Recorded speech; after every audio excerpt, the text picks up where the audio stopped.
was your first favorite Tennessee athlete? Because mine surprisingly wasn't football. Johnny Jones was close, but it was Tony White, who will go into the Hall of Fame along with Eric Berry. Now, I wrote about these two guys because the irony is that Eric Berry, to me, was my favorite athlete I ever covered. Because for whatever reason, the quarterback wasn't the mouthpiece of the team. Usually he is, right? By default, you go to the quarterback, you need a quote. Well, Jonathan Crompton wasn't having the best season. He ended up salvaging that. So you had to go to Eric Berry and you had to ask him the same questions over and over and over. So I'm just curious. Let's have some fun on the message board. Tell me who your first favorite Vol is or your all-time favorite Vol, because to me, it's kind of cool that my first favorite Vol, which is Tony White, goes in at the same class as the guy I actually covered and knew. And don't forget, Eric Berry was absolutely crazy to come to Tennessee. Have you ever thought about that? I mean, Tennessee was big time on the way down. He came because he loved the university. He loved the fact that his dad had a blue tick hound. And there's a great video in that. Condridge Holloway getting the vote. He certainly should. And there's every reason that Eric Berry should have gone anywhere but Tennessee. As a matter of fact, I always thought he would end up at Tennessee, but I never would have been surprised if he went elsewhere. Right. I mean, the thing about Eric Berry at that time, it was on its way down because Eric Berry's junior year would have been his junior year playing football. That is, would have been 2005, and that was when that was when he first probably started to get recruited. Whereas his senior year would have been 2006. But I'll say this: remember when he committed, the SEC. A lot of the SEC was in flux at the time because Alabama was just now hiring Nick Saban. No one knew what was going to come of that. As a matter of fact, I think Eric Berry committed before Nick Saban actually got hired. It was right around that same time period. Okay. So there was that. Florida was going to the national title game, but I don't think Eric Berry was ever going to Florida at that time. There were already starting to be concerns about Georgia not being able to take the next step under Mark Richt. And he was from Georgia. So you probably could have asked about that. I mean, he probably would have asked about that in those questions. Auburn was like a perpetual kind of stale program under Tommy Tuberville, it felt like, during that time period. I mean, I'm thinking of the other ones. LSU was rolling under Les Miles, and yes, he won the national title a year later, but Dave, let's be honest, if you saw Les Miles' first 2 years at LSU, you probably thought, man, this guy's an idiot. He's going to collapse the program, isn't he? Now, I've slept a lot, in all fairness, but I seem to remember in his recruitment, I could go back and read my own stuff, that I felt like Georgia was making the strongest push. Yeah, that's what I heard too. Just because it was nearby. And Del Jones, fantastic vote, Steve. We appreciate that. Joey Kent, who for some reason Caleb throws shade at all the time. That and Marcus Nash. You just think they're so overrated. Go ahead. What'd they do in the NFL? Well, yes, I mean, so weird things can happen. Alvin Harper was good in the NFL until he went to the Bucs and got his pinky cut off when they were removing a bandage. Well, yeah, but that's kind of a big deal if you're a receiver and you have to catch the ball. So, I mean, look, what if, I mean, I'm not trying to throw shade on Joey Kent and Marcus Nash. They did the things right. They did everything right, but it's the same way I throw shade on Marvin Harrison in the NFL.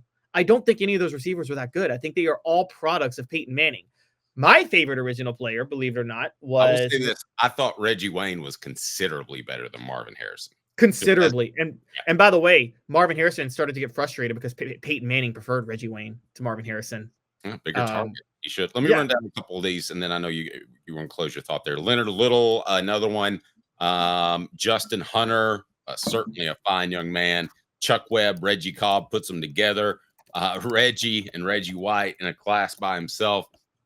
But with all fairness, Reggie did not have a great junior year, did not have a great career. He just had a great senior year.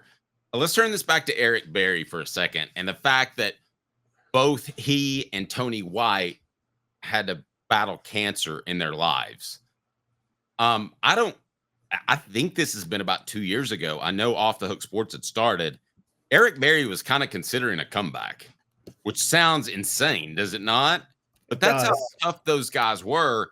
And Tony White, he was asked, I was reading an article this morning by Chris Lowe, and he just said, full court press. That's how we attack this, full court press. talking about his cancer.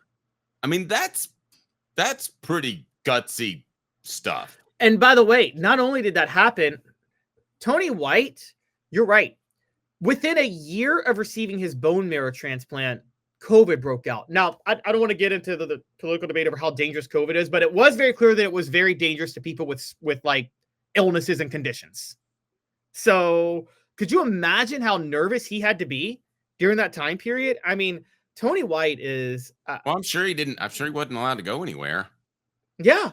I mean, and you have to be uber careful because this happened to a family member of mine. He had emphysema from being in being in the Vietnam War, and just happened to be his granddaughter had it, didn't know it, came to do laundry, and boom. I mean, so we're not going to get into the debate of whether or not we should have taken vaccines and all that stuff, but I think we can all agree that if you had an extenuating circumstance, you were definitely more at risk, and I wouldn't have wanted to be in Tony White's position at that particular moment in time.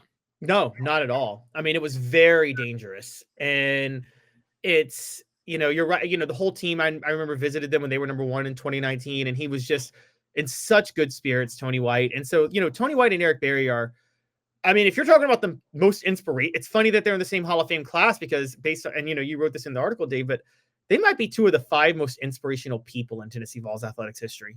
I mean, I think you'd have to put an Inky in there, right? Inky Johnson. Do you say Pat Summitt just because of what she meant to women's sports? She didn't have you got to say Pat Summitt, what she did for Alzheimer's. Well, yeah, I was thinking strictly football players. I was going to go with Billy Ratliff because Tony White though didn't play football. Well, that's true. I guess I was just going to male athlete. Sorry, that sounds sexist.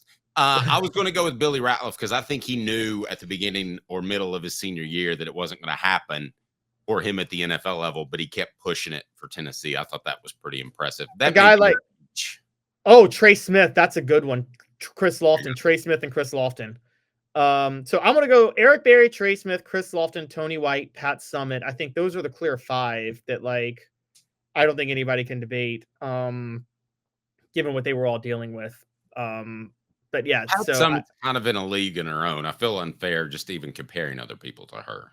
Yeah, because she's going to be so inspiring. Just so maybe we'll do athlete. We'll do athlete, not coach. That's how you separate it. So Eric, maybe we'll do that poll question. I'll set it up. Who's the most inspiring athlete in Tennessee history? Eric Berry, Trey Smith, Chris Lofton, or Tony White? Love it. Newbert Collision Center for nearly 50 years. Newbert Collision Center has been East Tennessee's best choice for quality repair work and fantastic customer service. Go to joenewbertcollision.com, joenewbertcollision.com. The show represented by Banks & Jones, Tennessee's trial attorney, banksandjones.com, as we broadcast live from the Ted Russell Ford Lincoln studio.